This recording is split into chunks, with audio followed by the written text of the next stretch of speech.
Hello friends welcome to our coaching centre आपनालोके जदि एटो चेनेलत नतुनকৈ আহিছে তেনহলে চেনেলটো সাবস্ক্রাইব কৰিব আৰু ভিডিওটো সম্পূৰ্ণকৈ চাব এডিআৰই এক্সামৰ কাৰণে পাৰ্চেন্টেজ টপিকৰ পৰা অৰ্থাৎ শতাংশ ম্যাথমেটিক্সৰ এই টপিকৰ পৰা কিছুমান ইম্পৰ্টেন্ট এমসিকিউ আপোনালোকৰ কাৰণে লৈ আহিছো এইবোৰ আপোনালোকে প্ৰেক্টিস কৰিব চাওক কোৱেশ্চন নম্বৰ 1 0.4% ভগ্নাংশত প্ৰকাশ কৰিলে হ'ব অৰ্থাৎ 0.4% কি কৰিব লাগে ভগ্নাংশত প্ৰকাশ কৰিব লাগে চাওক ইয়াতে 0.4% দিয়া আছে ইয়াতে সো পার্সেন্ট মানে আমি জানো শতাংশ অর্থাৎ 100 সো পার্সেন্ট থাকিলে আমি 100 দিয়ে ডিভাইড কৰিব লাগিব সাপোজ 5% যদি দিয়া থাকে তেনহলে 5/100 আমি লিখিব লাগে 50% যদি দিয়া থাকে তেনহলে 50/100 লিখিব লাগে ইয়াতে 0.4% আছে অর্থাৎ 0.4 আৰু পাৰ্সেন্টৰ কাৰণে তলত কি আহিব আমাৰ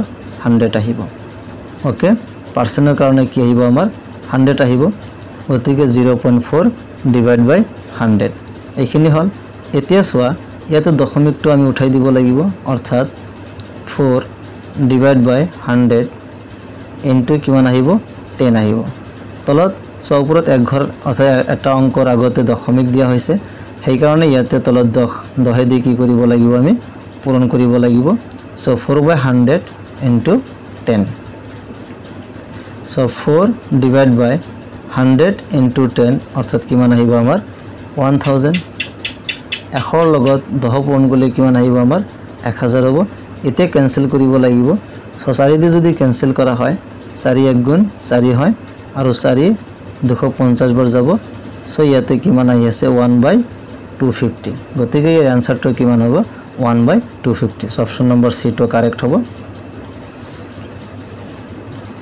so question number 2 0.005 ok ভগ্নাংশত প্ৰকাশ কৰিলে হ'ব অৰ্থাৎ 0.005 ok কি কৰিব লাগে ভগ্নাংশত প্ৰকাশ কৰিব লাগে চাওক ইয়াতে 0.005 এতে ভগ্নাংশত প্ৰকাশ কৰিলে অৰ্থাৎ প্ৰথমতে দশমিকটো আমি উঠাই দিব লাগিব সো দশমিকটো উঠাই দিবলৈ হলে সোয়া 5 divided by 1 2 3 তিনিটা অংকৰ আগত কি আছে দশমিক দিয়া আছে সেই কাৰণে তিনিটা 0 থকা অৰ্থাৎ আমি ইয়াতে 1000 এর বহাব লাগিব সো 5/1000 সো 5/1000 এতিয়া ক্যান্সেল কৰিব লাগিব সো 5 এক গুণ কিমান আহিব 5 আৰু 5 এতে কিমান বাৰ যাব 200 বাৰ যাব 1000 হ'ব সো ইয়াতে কিমান আহিব 1/200 সো ইয়াৰ আনসাৰটো কিমান আহিব 1/200 option number D to correct হ'ব 1/200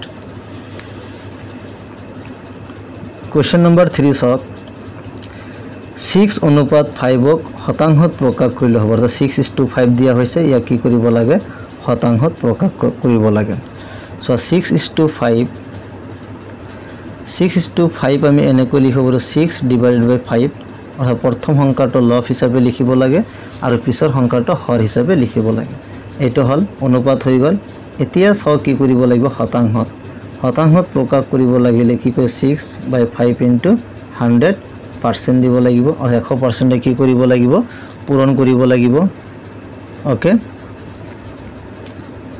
সো এতিয়া আমি কি কৰিব লাগিব কটাকটি কৰিব লাগিব 5 ইয়াতে 100 কিমান বাৰ যাব 20 বাৰ যাব ইয়াতে সো 6 into 20 কিমান আহিব 120 গতিকে আনসাৰটো কিমান আহিব আমাৰ 120% গতিকে 6 অনুপাত 5 শতাংশত প্ৰকাশ কৰিলে ইয়াৰ আনসাৰটো কিমান আহিব 120% option number B to correct হ'ব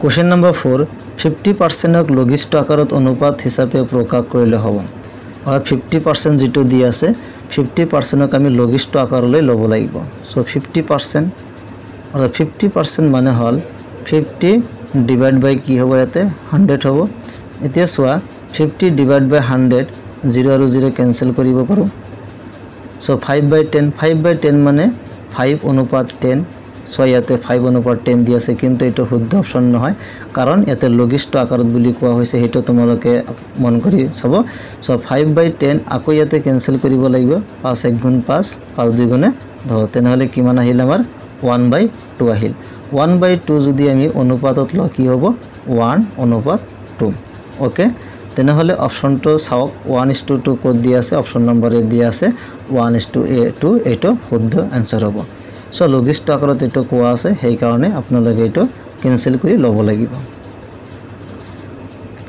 কোৱেশ্চন নম্বৰ 5 চাওক, এজন ছাত্ৰে 500 নম্বৰৰ ভিতৰত 450 নম্বৰ লাভ কৰে। টোটেল নম্বৰ কিমান? 500, তাৰে ভিতৰত 450 নম্বৰ কি কৈছে এও পাইছে। তেওঁ লাভ কৰা নম্বৰৰ শতাংশ হল, অৰ্থাৎ কিমান নম্বৰ পাইছে সেই নম্বৰৰ শতাংশ উলিয়াব লাগে। 450 নম্বৰ যে পাইছে ইয়াৰে পাৰ্চেন্টেজটো উলিয়াব লাগে। চাওক ইয়াতে টোটেল মুঠ নম্বৰ কিমান দিয়া আছে? 500 নম্বৰ দিয়া আছে আৰু কিমান পাইছে? 450, 450 পাইছে। তেনেহ'লে ইয়াক শতাংশ উলিয়াবলৈ কি কৰিব লাগিব? তলত আহিব টোটেল নম্বৰ, টোটেল মুঠ নম্বৰ কিমান? 500 আৰু 500ৰ ভিতৰত কিমান পাইছে? 450, অৰ্থাৎ কিমানৰ ভিতৰত কিমান পাইছে এইটো হল আৰু কি 100 দি পূৰণ কৰিব লাগিব। 100% দি কি কৰিব লাগিব? পূৰণ কৰিব লাগিব, কাৰণ শতাংশত প্ৰকাশ কৰিব কৈছে। এতিয়া চাওক 0 আৰু 0 কেনসেল যাব, 0 আৰু 0 কেনসেল যাব। তে 545 450 কিমান বাৰ যায়? 90, 45 হয়। সো 90 ইয়াতে আহিব আমাৰ 90 আৰু ইয়াতে পাৰ্চেন্ট দিয়া আছে, গতিকে এনসাৰটো হ'ব আমাৰ 90%। অপশন নম্বৰ বি টো কাৰেক্ট হ'ব 90%। কোৱেশ্চন নম্বৰ 6 এটা ইম্পৰ্টেন্ট হয়, চাব 3 মিটাৰৰ 15% কিমান হ'ব? অৰ্থাৎ 3 মিটাৰৰ 15% উলিয়াব লাগে। চাওক 3 মিটাৰৰ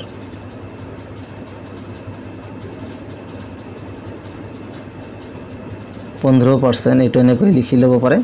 সো 3 মিটাৰৰ অৰ্থাৎ 3 পূৰণ দিব লাগিব, কাৰণ 3 মিটাৰৰ সো 3 মিটাৰৰ 15% মানে হল 15 ডিভাইড বাই 100। ওকে, 15% মানে কিমান হল? 15 ডিভাইড বাই 100। এতিয়া চাওক 3 ইনটু 15 কিমান আহিব আমাৰ?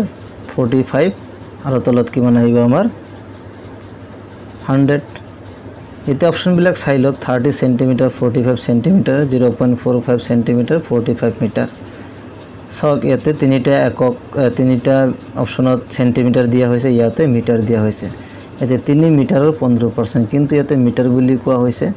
তেনেহ'লে 45 ডিভাইড বাই 100 তাৰ মানে হ'ব 0.45 মিটাৰ। এই এককটো কি হ'ব? মিটাৰ। এই মতে কি আহিছে আমাৰ? মিটাৰ আহি আছে 0.45 মিটাৰ, কিন্তু অপশনত চাওক 0.45 সেন্টিমিটাৰ হে দিয়া আছে, এটা মিটাৰ দিয়া, কিন্তু ইয়াতে মিটাৰ আহিছে। আৰু মিটাৰ থকাৰ 45 মিটাৰ দিয়া হৈছে, কিন্তু ইয়াতে 0.45 মিটাৰ। এনেকুৱা কোৱেশ্চন পাজলিং হ'ব পাৰে। এনে চাওক এটা কোৱেশ্চনটো ভালকৈ চাব লাগিব, অপশনবিলাক চাব লাগিব, অপশনত কি হিচাপত দিয়া হৈছে। ইয়াতে মিটাৰ, ইয়াতে সেন্টিমিটাৰ আৰু এটা মিটাৰ দিয়া হৈছে, কিন্তু এটা মিটাৰত প্ৰকাশ কৰিলে ইয়াৰ এনসাৰটো নাহে, গতিকে এইটো কি কৰিব লাগিব? সেন্টিমিটাৰত প্ৰকাশ কৰি ল'ব লাগিব। তে 0.45ক 5 মিটাৰক সেন্টিমিটাৰ প্ৰকাশ কৰিলে কিমান আহিব? 100 দি আমি পূৰণ কৰিব লাগিব। সো 0.45ক 100 দি পূৰণ কৰিলে দশমিক উঠি যাব, অৰ্থাৎ কি আমাৰ 45 থাকিব। সো 45 এতিয়া এককটো কি হ'ব? সেন্টিমিটাৰ। অপশন নম্বৰ বি টো কাৰেক্ট হ'ব, 45 সেন্টিমিটাৰ। কোৱেশ্চন নম্বৰ 7 এটা ৰাশিৰ 12 সমস্ত 2 ভাগৰ 1% হৈছে 53 কেজি। ৰাশিটো হল, চোৱা লেট ধৰিব লাগিব, ধৰা হল ৰাশিটো x বুলি ধৰা হল।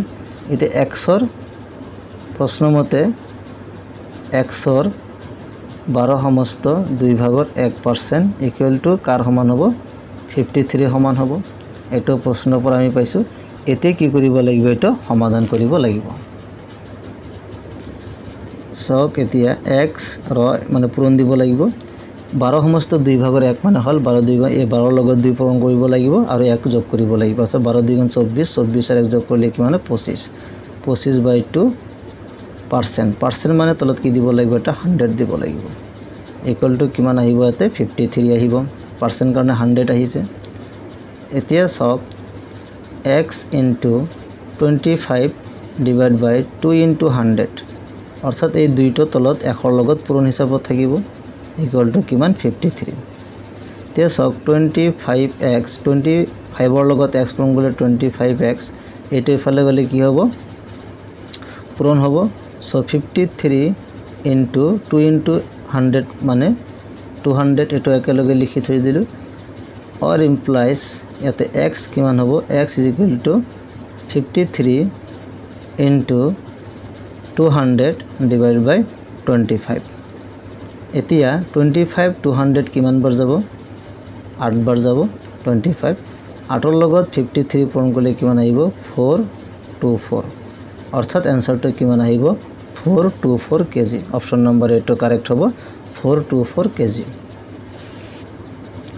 কোশ্চেন নম্বৰ 8 35.75% দশমিকত প্ৰকাশ কৰিলে হ'ব অৰ্থাৎ দশমিকত প্ৰকাশ কৰিব লাগে সো কি দি আছে সক 35.75% মানে 100 দিয়ে ডিভাইড কৰিব লাগিব এতে 35.75 ডিভাইডেড বাই 100 এটো 100 ডিভাইড বাই 100 মানে এতে দুটা জিরো আছে দশমিকটা আৰু দুই ঘৰ আগত আগুৱাই যাব অৰ্থাৎ ইয়াতে দশমিক বহিব সো 0.3575 ইয়াৰ শুদ্ধ আনসাৰটো হ'ব 0.3575 সক 0.03 দি আছে এটো নহব 357.5 একে যেন লাগিছে এইবিলাক নহব অপশন নম্বৰ ডি টো কি হ'ব কাৰেক্ট হ'ব 0.3575